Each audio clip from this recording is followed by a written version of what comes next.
അതറിയാതെ ആയിപ്പോയി.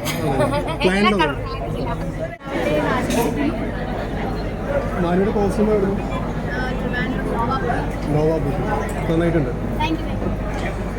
സദ്യ എങ്ങനെയുണ്ടായിരുന്നു? സൂപ്പർ. പാലക്കാട് ഫുഡിന്റെ പൈസ കുടിച്ചാ അമ്മ കഴിച്ചില്ലേ? സദ്യ എങ്ങനെയുണ്ടായിരുന്നു അമ്മ? അമ്മ സദ്യ എങ്ങനെയുണ്ടായിരുന്നു? ഓക്കെ. പുതിയ വർക്കുകളൊക്കെ സീരിയലും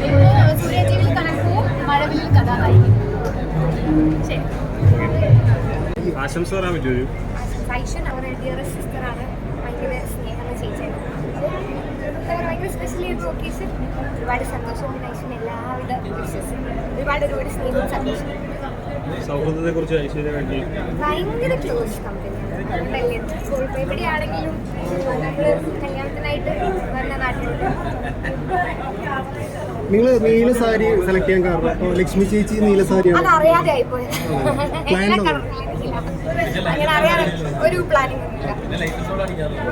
സൂപ്പർ അറേഞ്ച്മെന്റ്സ് ഒക്കെയായിരുന്നു. എല്ലാം അടിപൊളിയായിട്ടുണ്ടായിരുന്നു. ഒരുപാട് പേരുണ്ടായിരുന്നു. എല്ലാവരും കണ്ടപ്പോൾ ഒത്തിരി സന്തോഷം. ഐശ്വര്യമായിട്ടുള്ള സൗഹൃദം നമ്മുടെ സ്റ്റാർ മാജിക് മുതലാണ്. 2 വർഷമായിട്ട് ഭയങ്കര കണ്ട ഫ്രണ്ട്സായിട്ട് ഞാൻ കൂടെ നിൽക്കുകയാണ്. അപ്പം കഴിഞ്ഞ ജൂൺ 30 എൻ്റെ ബർത്ത്ഡേ ആണ്. കഴിഞ്ഞ ജൂൺ 30 ഐശ്വര്യ ഞങ്ങളുടെ വീട്ടിലുണ്ടായിരുന്നു.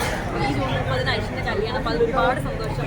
സ്പെഷ്യൽ ഡേ എന്ന് ഓർത്തിരിക്കാനുള്ളതായിരുന്നു. അപ്പോൾ അതിൽ ഒരുപാട് സന്തോഷം. ഐശ്വര്യ നന്നായിട്ട് ജീവിക്കട്ടെ എന്ന് രണ്ടുപേരും ആത്മാർത്ഥമായിട്ട് പ്രാർത്ഥിച്ചിട്ടുണ്ട്. ആശംസകളൊക്കെ അറിയിച്ചിട്ടുണ്ട്. Thank you. തിരിച്ച് എറണാകുളം പോവാണ്. ആള് ഷൂട്ടിലാണ്. ഏഷ്യാനിലെ പുതിയ വർക്ക് ആലുവയിലെ ഷൂട്ട്. കുഞ്ഞ് വീട്ടില് അമ്മയും അച്ഛനും സദ്യ നന്നായിരുന്നു. നല്ല ടേസ്റ്റായിരുന്നു. അടുത്ത ശ്രീവിദ്യയുടെ അതോടനെ കിട്ടിയെങ്കിൽ അത് മിസ്സാക്കാൻ പാടില്ല. അതിലും വരണം. പുതിയ പ്രൊജക്റ്റുകൾ പ്രൊജക്ട് ആക്ച്വലി പുതിയ ഒരെണ്ണം വിഷനിൽ ലോഞ്ച് ആവാൻ പോവാണ്. ഉടനെ ഉണ്ട്. അതിൻ്റെ ഷൂട്ടും കാര്യങ്ങളൊക്കെ നടക്കുന്നു. നാളെ അതിൻ്റെ പ്രോമോ ഷൂട്ടാണ് എറണാകുളത്ത് വെച്ചിട്ട്. നേരെ ചേച്ചി എറണാകുളത്തേക്കാ? ഞാനിനി എറണാകുളത്തേക്കാണ്. നാളത്തെ ഷൂട്ടിന് വേണ്ടിയിട്ടുള്ള പ്രിപ്പറേഷൻസ്. Okay, thank you. മനസ്സിനൊരു സ്നേഹം, ഒരു സന്തോഷമുണ്ട്. ഫാമിലിയോടെ തന്നെയാണ്